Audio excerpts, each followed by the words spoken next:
يسألونك عن الساعة أيان مرساها قل إنما علمها عند ربي لا يجليها لوقتها إلا هو ثقلت في السماوات والأرض ما تأتيكم إلا بغتة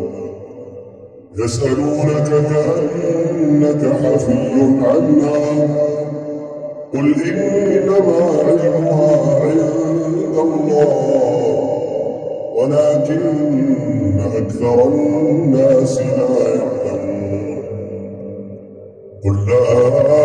أملك لنفسي نفعا ولا ضرا إلا ما شاء الله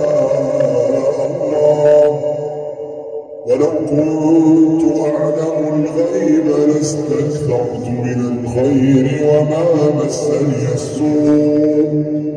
إن أنا إلا نذير وبشير لقوم